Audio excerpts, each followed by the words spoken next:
नमस्कार मित्रांनो, मी आसिक साबळे. मित्रांनो, भरपूर बहिणींच्या खात्यामध्ये कालपासून सरकारने 3,000 रुपये जमा केलेले आहेत. भरपूर जणांना आता 3,000 रुपये सुद्धा आलेले आहेत. आता काही जणांचं असं म्हणणं असेल की आम्हाला पैसे भेटलेले नाहीत, आमचा काही प्रॉब्लेम आहे का? तर लक्षात ठेवा, हे पैसे तुम्हाला 17 तारखेपर्यंत मिळणार आहेत. तर 17 तारखेपर्यंत तुम्हाला वाट पाहायची आहे आणि हा व्हिडिओ काळजीपूर्वक पहा. तुम्हाला या व्हिडिओमध्ये महत्त्वाची माहिती सांगणार आहे, कारण 27 लाख महिलांचे जे काही आधार कार्ड आहे ते बँकेला लिंक नाही आणि त्यामुळे भरपूर जणांना असा सुद्धा मेसेज आलेला आहे की मुख्यमंत्री माझी लाडकी बहीण योजनेअंतर्गत आपला अर्ज प्राप्त झाला आहे, परंतु आपले बँक खाते आपल्या आधारशी संलग्न नाही. आपण तात्काळ बँकेला भेट देऊन आपले खाते आधारशी संलग्न करावे, म्हणजेच आधार कार्ड डीबीटी करून घ्यावे, लिंक करून घ्यावे. आता भरपूर जण म्हणतील आमचं जे आधार कार्ड आहे ते बँकेला लिंक केलेलं आहे, पण लक्षात ठेवा, आधार कार्ड हे बँकेला डीबीटी सीडिंग असणं गरजेचं आहे. डीबीटी म्हणजेच डायरेक्ट बेनिफिट ट्रान्सफर. जर डीबीटीने सीडिंग असेल तुमचं आधार कार्ड तरच तुम्हाला पैसे मिळतील, नाहीतर पैसे मिळणार नाहीत. भरपूर जण म्हणतात आमचे पैसे आले नाहीत.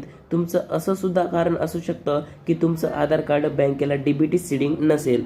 तर आपलं आधार कार्ड बँकेला डीबीटी लिंक आहे की नाही ते कसं तुम्ही पाहायचं? तर ह्या टॉपिकवरती मी ऑलरेडी व्हिडिओ बनवला आहे, त्याची लिंक मी तुम्हाला डिस्क्रिप्शनमध्ये आणि व्हिडिओच्या शेवटी स्क्रीनवर मिळेल. जर तुमचं आधार कार्ड डीबीटी सीडिंग ॲक्टिवेट असेल तर तुम्हाला काही काळजी करण्याची गरज नाही. तुम्हाला 17 तारखेपर्यंत पैसे मिळून जातील. फक्त तुमचं डीबीटी लिंक असावं, म्हणजेच येथे तुमचं बँकेचं नाव दिसलं पाहिजे आणि ॲक्टिवेट दिसलं पाहिजे, तरच तुम्हाला हे पैसे मिळतील. आता भरपूर जण असे आहेत, 27 लाख महिला अशा आहेत की त्यांचं डीबीटी लिंक नाही. काही जणांना येथे कोणतेही बँक दिसत नाही, म्हणजेच नो रेकॉर्ड फाउंड दाखवतं आणि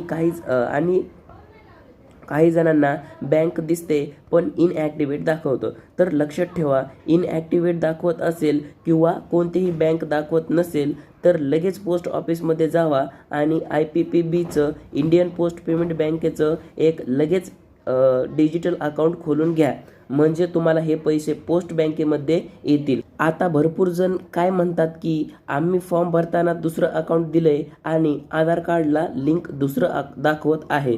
तर लक्षात ठेवा, जे बँक अकाउंट तुम्ही फॉर्म भरताना दिलंय त्याचा इथे काही संबंध नाही.